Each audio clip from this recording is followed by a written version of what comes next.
What's up, guys? How's it going? It is Matt here. So in the last, we'll just say last decade, there's some pretty obnoxious kind of training techniques that I've seen out there. And you got to stop doing these, guys. You just got to stop doing these. So we're going to be talking about them real quick. So this is all range showmanship or whatever you want to call it. So let's get into it, guys.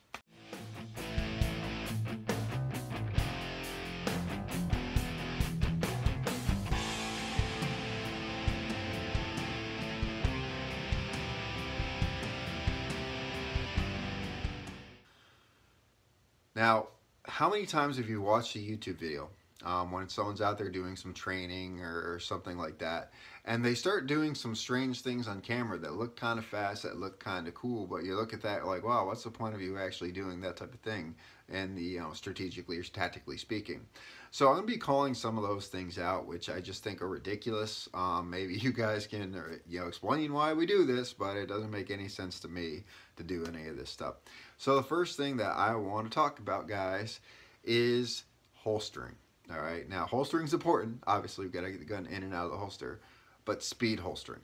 All right, there is no tactical point to speed holstering, and even in competition, it is just not a good idea to do speed holstering. It's very unsafe to pull that gun out of the holster as quickly as you can and shove it back in there as fast as you possibly can. It's just not the safest thing to do. Now I see this. I'm going to do some demonstrations on this. This is just what I see. Basically, keep in mind, guys, when it comes to firearm safety, when it comes to marksmanship, when it comes to clearing a building, CQB, we live by these rules. Slow is smooth, smooth is fast, okay? Slow is smooth, smooth is fast. You can't be a snail, all right? But you have to find that balance. You have to find that balance between smoothness and efficiency over speed and making mistakes. So this is basically the thing that drives me nuts. So how many people, it's all about the shot timers. Everyone has a shot timer out there. But anyway, it's like this. So they have the regular holstering. This is the standard holstering technique. So you see the target, you're standing in a normal position, how you normally would in real life. Not like one of these weird things, you're getting ready to go with your shirt and you're bent over ready to pull it up, or you're just sitting there ready. No, you don't stand like that in the real world. So you're just standing there doing whatever, and then you got to pull it in that holster, put it on target, all right? Do you see how fast I went? Did you see me like just rushing through that? Did you see me rushing through this at all? Pull on target, pull it back up, put it back in. Did you see me rushing through that process at all? No, you did not see me rushing through that process at all. The gun comes out of the holster pretty easily, and it should be going into the holster just as easily. You don't need to make a big show when it comes to this stuff. I don't know how many times I've seen people trying to just go nuts, just trying to show how fast they do or how fast they are when doing these draws. I've actually seen them speed up the camera and their editing footage and stuff like that just to prove to the world how fast they are, which if you're another YouTuber, you catch that crap. Well, anyway, but I don't know how many times I've seen this going so fast. It's like ridiculous fast how they do it. It's like insanely fast, and they're pulling it out and they're doing all kinds of these shoulder movements and stuff like that just to get that pistol out on a single target. So they're moving around, they're jumping around, they're twisting around just to get their gun out on the target, and it looks something like this. See what I mean? I didn't even try to do that. It just happened. All right, it just happened because I tried doing a speed unholstering. All right, now let's try it the right and proper way to do this. Grab the layer, pull it up, clear the garment, boom, right on the target. All right, slow, smooth, smooth as fast. You put it out, you present it. All right, you present it and you're getting out there, and this is when you want to stage the trigger, when you're presenting out there and you shoot it. That is how you do it. Now the other downside to it is when they do the speed reholstering, and that is the dumbest, the absolute dumbest, especially when they have one of these, any type of striker fired pistol. What they do is, instead of simply getting the threat's down, the threat's done, instead of simply taking your time, hesitantly checking your holster, making sure you're good, making sure it's cleared, sliding it in the holster, making sure no brass, no clothing got in the way. Instead of doing that, they love hearing that clicky noise. All right, they love hearing that clicky noise of the Kydex where you slam the gun down into the holster. It makes a big clicky noise. All right, they love hearing that noise. Theatrics, guys, okay? Stop it. You're going to get yourself hurt. There's plenty of people that I've heard, I've read recent articles. Another dude was rushed to the ambulance because he was reholstering a back appendix. He had appendix reholstering, and he shot himself because something got in the way because he didn't clear the holster before he put his Glock away. All right. So if you're wearing any type of gun, guys, there is no rush to getting it out there. It's about being smooth, doing enough practice through the numbers, by the numbers, to get smooth at it. There's no rush to put it back in the holster. There's nothing wrong with clearing your garment and checking the holster and putting the gun back in the holster. So that's the one thing that I just can't stand, the speed holstering and unholstering. You just stop doing it. Right? Now the other thing that bothers me, and I see this a lot, especially on Instagram, people are advertising for classes, or on Facebook or stuff like that, for like a basic pistol class. You see someone, it's usually a good looking girl because they're looking for advertisement, out there with a 9mm. It's usually like a 320 as well. See, we're like a Walther PVQ or something like that, and you can tell it's a 9mm. But what they're doing is, this is their grip. Like this. They're holding their hands out straight like this, and my thumbs are down like that. And when they shoot their 9mm, thing's jumping like this. It's jumping like a 45. My boiler came on. It's gonna be loud for a minute, but whatever. But they're holding it like this, and it's jumping like this. Okay, this right here is not a grip. Okay, this does not put the proper grip on the actual pistol. You cross the thumbs when you're doing a weaver stance like that. Okay, but you're using your straightened arm and your elbow to actually hold the weight of that down. But when you're putting it out there like this, the trick to recoil is your thumbs pointing out this way. Okay, I've talked about this before. Your you're pointing forward like this. You're pointing at the target with this thumb. You're closing up this gap. You're putting that down there. You're putting your thumb forward. You're resting this thumb right there. That is the proper grip. When you do it like this, okay, your hand, look at that. Your hand is like that, okay? Your thumb is not pointed at the target. Your fingers aren't pointed down. It's pointed up like this. The recoil of the gun is going to go straight up. This does nothing for you. Stop teaching your students how to grip a pistol like that in a standing stance like that. It is the worst grip when you're in a standing stance. If you want to teach a cross thumbs grip, learn how to shoot the weaver and teach them the weaver stance, okay? Teach them the weaver stance. That is the only time you cross your thumbs when it comes to a pistol grip. When you're holding them straight out here in a standing stance, your thumbs forward, pointing at the target, fingers down at the ground. If it's up like this, the gun's been jumping and recoiling like crazy. So that's one other thing that bothers me when I see people teaching that cross thumb method. They say, oh, come to the sun. You see them like having a major freaking recoil on a 9mm. You're like, okay, that's ridiculous. They should barely be moving, right? Now, the final one that I don't understand this, guys. Maybe you do. I know what they're trying to do, but I think it's by far one of the dumbest things that you could actually do on a range because it develops bad habits. Actually, I'll throw it in. There's another one that comes after that. It's kind of the same deal, and that's following the target to the ground. So you have your target, you know, your stationary target. It's a paper target or a steel target standing up on a pole, right down range for you. And this is what I see them doing. They go. Make sure I'm in the camera here. They go bang bang, and then they do it again, bang bang. They're constantly they're simulating following the target to the ground after they put 1 to 2 rounds through it.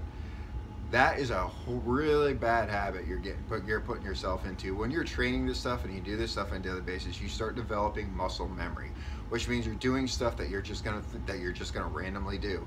Whenever something bad happens, you're just going to do that. So if you've only been practicing this, and every time it's usually 2 rounds, it's always 2 rounds. They're 2 rounds, bang bang, and then you start doing this whole thing when they fall to the ground. The real world ain't like Hollywood. Okay, it ain't like Hollywood. You're not going to hit someone from 300 yards away with a 38 or a 380, and they're not going to go flying 30 yards and go falling. All right, it doesn't work like that in real life. If you look at actual security footage around the world, you look at actual security footage and stuff like that, what usually happens is after they put a couple rounds into that person, one of 2 things happen. They might get lucky, they might fall, but 90% of what happens is they start hobbling and running and racing and knocking things over, trying to get out of the way. They don't gently fall straight down to the ground. They don't, okay, they're falling to the ground. They are bouncing and they're running and they're trying to get out. If that's the case, you might as well just start following them all the way out the building, all right? Don't do this, okay? The reason you don't do that is because you're teaching your students, and you're teaching yourself if you do this on a daily basis, that after you're done shooting, you drop your muzzle. After you're done shooting, you drop your muzzle when you still have a target that's still standing up over there. And they're like little targets on the wall that doesn't fall down. So you're teaching yourself to drop your muzzle. What could possibly happen, because you're developing that muscle memory, is after you fire those 2 rounds, you start dropping that muzzle, and guess what? He's still a threat. Or you fire those 2 rounds and now he's chasing you and you were expecting to follow it, and guess what? You're going to find yourself in a bad position. All right? Stop following the pretend target to the ground. If the target's standing up, that muzzle stays on the target until they tell you to put the muzzle down. All right? You don't and then pretend to follow it to the ground. In all my entire Marine Corps career and all the training I've been through, I've never once been taught to follow a target down to the ground, a pretend target to the ground. Stop doing it, guys. It's ridiculous. Now, the final thing that bothers me that I see it when it comes to tactics is this thing. I don't know why people do this. I just don't. I don't get it. I think it's more all about show. It's all about the YouTube and stuff like that. As you see people, when they shoot, after they shoot the target, they immediately pull their gun back. Bang, bang. Pull it back. Bang, bang. Boom. Bang. They're constantly doing this thing where they're constantly bringing their muzzle right back in here. Bang, bang. And they're going so fast. I remember there was watching a guy in Team Glock. I forget what it was years ago. He would do that every single time he would shoot, and this was competition. And you see him pulling back, and the muzzle wasn't still flipping. You'd watch him switch a gun, and the muzzle would still be up, and it would still be shooting because he was pulling it back and doing that habit of bringing it back in chest after every single time he shoots a target. Shoot target, boom, boom, boom, boom, boom, boom. Don't do that, guys, okay? If you want to check your target, if you want to check your work, all right, that's the best way to explain it. That's how Pat McNamara says it. If you want to check your work, do it through the sights, okay? Which means you're not dropping your muzzle or pulling it back to the retention level right here. You're keeping it out on that target the entire time. You're focusing on that target, ready to pull another target off. That's how you do it. You don't shoot and then pull it back. Shoot and pull it back. You shoot, shoot, shoot until it's no longer a threat. You assess the area. You approach the target, you assess the area. You don't sit there and do one of these weird things. You actually approach the target, assess the area, make sure it's safe, and then when you know it's secure to do it, you hesitantly remove your cover garment because the police are coming and they're going to be busting down the door anytime soon, and the last thing you want to do is be a dude standing there with a gun in a crowded place. Even if they know that you're in there doing it, they might accidentally pull the trigger, right? So when that site is cleared and you know you can safely do it, hesitantly pull your gun, check out the holster, put it into the holster, stand by, okay? Stand by. Stop bringing it back to your chest every single time you shoot. Okay, one, you're screwing up your follow through. All right, follow through is after you shoot it, it recoils, it goes down, you're lining those sights up, you release the trigger, you let it reset, and you pull the trigger, right? You're messing up your follow through. The rounds are actually moving, so if you're pulling it back and forth, they're going to be doing weird, funky up and down things. And two, it's just ridiculous looking. It really is. It's absolutely ridiculous looking. So, when you're out there, guys, training, don't do the speed holster and unholster. Don't do the speed holster and unholster technique. All right, that's ridiculous. I know we all love the sound of that pistol going back into the kydex and makes it look kind of cool, but it won't be too cool when you're bleeding all over the place because you shot yourself in the leg and you were doing kind of dumb things with it. So don't do the speed holstering and unholstering. All right. The other thing you don't want to be doing, guys, is when you're teaching someone how to shoot, you're doing a standard stance. Stop with the whole crossing the thumb thing. It doesn't work. It does nothing for your recoil, nothing whatsoever for your recoil. Does it feel good? It probably feels pretty good, but it does nothing whatsoever for your recoil. What does stuff for your recoil is locking these tendons and pointing that thumb forward. That right there is what helps reduce the recoil. All right, so stop doing the whole crossing your thumbs when you're standing. If you really want to cross your thumbs, start teaching the Weaver stance. Okay, start teaching that. The other one, guys, is the follow. Stop following the freaking pretend target down to the ground. Keep the muzzle on the target until you're told by the instructor to holster the pistol, all right? You stop following it, you're going to develop really bad habits in a bad situation. There's a high probability you're going to be dropping that muzzle when you're getting charged. And it's, like I said, it ain't Hollywood, all right? They're going to be running and jumping and stumbling and stuff like that. It's not going to be a smooth fall to the ground. It drives me nuts when I see people do that. It looks ridiculous. It really does look ridiculous. The final thing, guys, is keep your sights on the target, all right? When you shoot, keep the sights on the target. Don't pull it back in your chest. Don't keep pulling back. Shoot, shoot, boom, shoot, shoot, boom. Stop doing that. You look dumb. You look really dumb doing it, and there's nothing tactical whatsoever about what you're doing. What you're doing is if that threat comes back up again, your gun's here, and you don't have a sight picture or sight alignment, you're going to get a bad shot. Keep that gun on that target until it is no longer a threat, okay? No longer a threat. And then once it's down, you close that objective, which means you walk, you close to it, get up to it, make sure it's secure, and that is how you check your surroundings and make sure it's safe to go. I hope that helps, guys. So if you like this video, guys, like, share, subscribe, tell your friends about me. If you like the content of this channel, guys, go check me out on Patreon. The link will be down below in the description. You can help out this channel, whether it's $1 a month or whatever it is, you can help this channel run. Remember, guys, it is our responsibility to take care of each other and protect each other.